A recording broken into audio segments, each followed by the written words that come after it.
Reflections.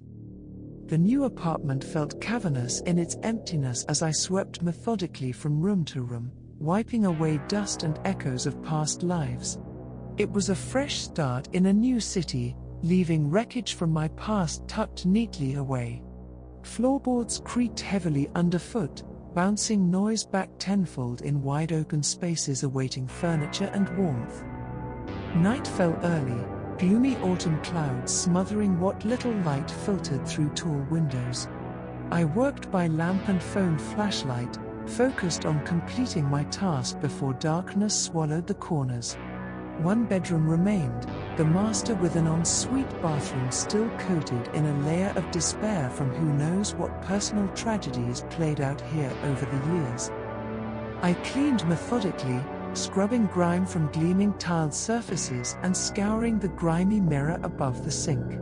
Peeling back years of neglect, my reflection gradually emerged, pale face wan and drawn from a difficult day's work.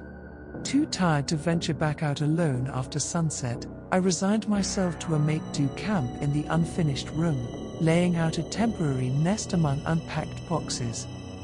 Satisfied all was finally in order, I pulled the chain shutting off the lone bulb, plunging my temporary abode into alien darkness. Wind howled against glass as I settled into fitful sleep, subconscious conjuring nameless anxieties from depths of the night. Dreams dissolved seamlessly into half-waking, shadows dancing at the edge of perception. Something roused me hours later, primal instincts jolting my eyes open to pitch-black void. I lay paralyzed, straining to pierce solid midnight for the presence alerting my subconscious. A creak from the bathroom gripped my spine with ice, trickling dread down to my core. Heart climbing into my throat, I fumbled blindly along boxes for a flashlight, fingers closing around cold metal just as another noise drifted from the dark room. Throwing on the beam, nothing moved within the tight space. I swept the light anxiously along walls, from empty shower to closet, and finally up to I froze, breath locking in my chest. A pale face peered back from the mirror, not my own startled reflection but something separate, something watching. It smiled ethereally before vanishing, leaving only my racing mind's horrified projection on the glass. Sleep fled, replaced by hours tracing patterns in the ceiling waiting for dawn's first glow. By daylight the night's phantoms slipped reluctantly back into obscurity, remnants of dreams clinging tenaciously to consciousness. Unease persisted though visible culprits remained elusively absent.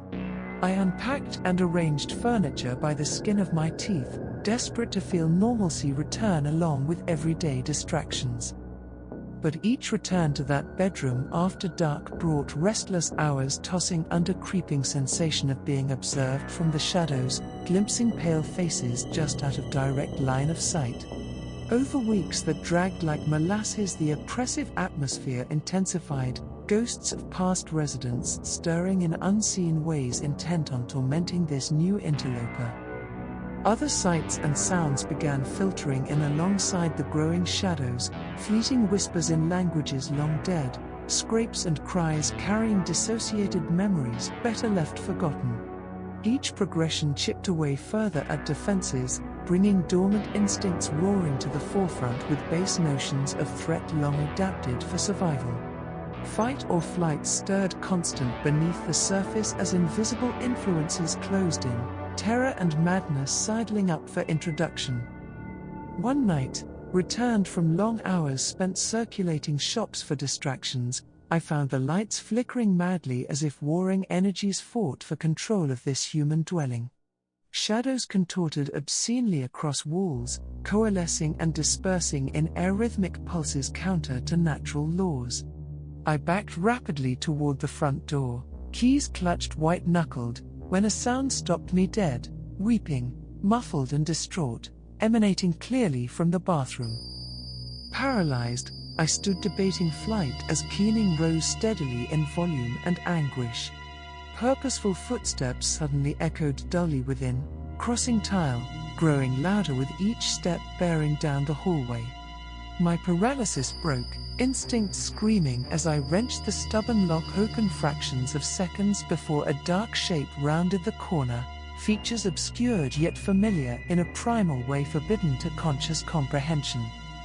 I fled into the roiling night, lungs bursting and legs pumping recklessly down twisting side streets, putting as much distance as possible between myself and that accursed place before collapsing, bile burning my throat. Hours passed staring unseeing at lights reflecting distortedly in rain-soaked pavement, replaying visions better consigned to oblivion. Home was no longer an option, so I checked into the nearest nondescript hotel, padlocking the flimsy door and holing up among transient anonymity. Sleep overtook fitfully, dreams twisting nightmares dredged fresh from black recesses of mind long buried and best left undisturbed. In them pale hands reached through broken mirrors, beckoning me back to face what entity festered behind the glass. I awoke screaming to grey dawn light, exhaustion and stress-eaten nerves fraying resolve keeping tenuous hold on crumbling stability.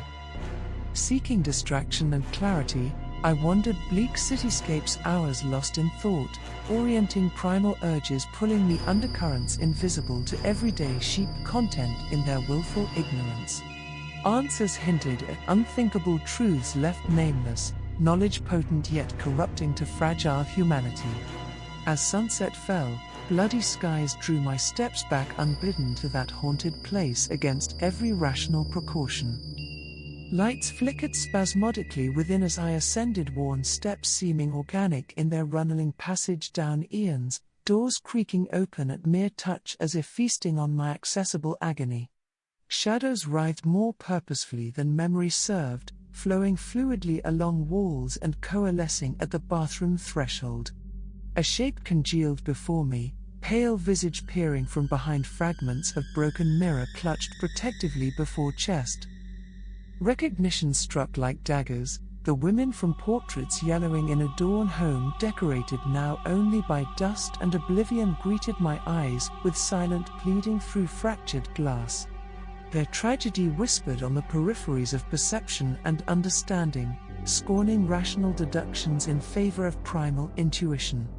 I fled once more into the abysmal dark, carving fresh nightmares into already battered psyche, knowing sleep or rest would nevermore be sanctuary from the howling voices stirring just past grasp of sight within this and every reflection gleaming balefully in the dark. Truth was madder and more horrific than any madness dreamed, and oblivion a seductively welcoming arms in the face of such impossible cosmic secrets never meant for human ken.